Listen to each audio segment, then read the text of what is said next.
Galit, vous avez été le grand témoin de la thématique autour des zones humides. Pourquoi c'est extrêmement important de protéger ces zones humides? D'abord parce qu'intrinsées, elles sont si importantes, on le sait et pourtant on ne le sait pas toujours.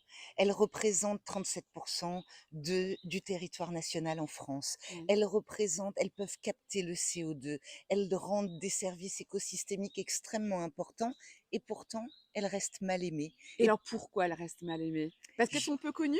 je pense. Oui. Principalement parce qu'elles sont peu connues, parce qu'on imagine des tourbières, des Mmh. mares, c'est pas propre. Quand on demande à quelqu'un: «Est-ce que tu veux agir pour le vivant? Est-ce que tu veux agir pour la nature?»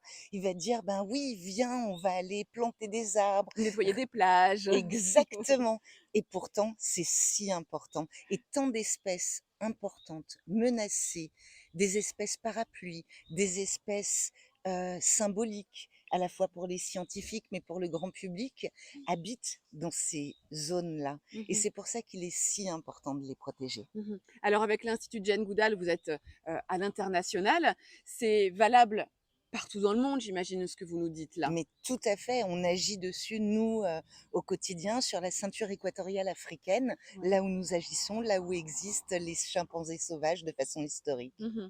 Et le fait que ces zones soient mal aimées, c'est valable aussi justement, à l'international? Ou c'est en France qu'il y a cette culture de la zone humide mal aimée? Pas uniquement, c'est vrai, ça existe un peu partout, mais c'est peut-être plus prégnant en France.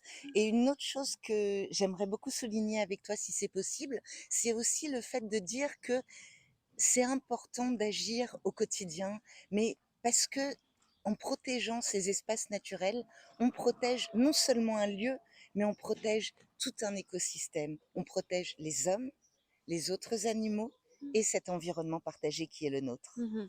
Donc les zones humides sont indissociables d'une biodiversité en bonne santé. Exactement. Et comme toujours, le mot-clé, c'est équilibre. Il faut essayer de vivre en harmonie dans ce monde tous ensemble et pour ce faire, il faut qu'on se préoccupe des zones humides qui malheureusement disparaissent à un rythme effréné. Elles disparaissent 3 fois plus vite que ne va la déforestation. D'accord. Donc non seulement elles sont mal aimées, mais en plus elles sont massacrées. Mais oui, Mmh. tout à fait. Eh bien le message est passé. Merci beaucoup Galit. Merci à toi.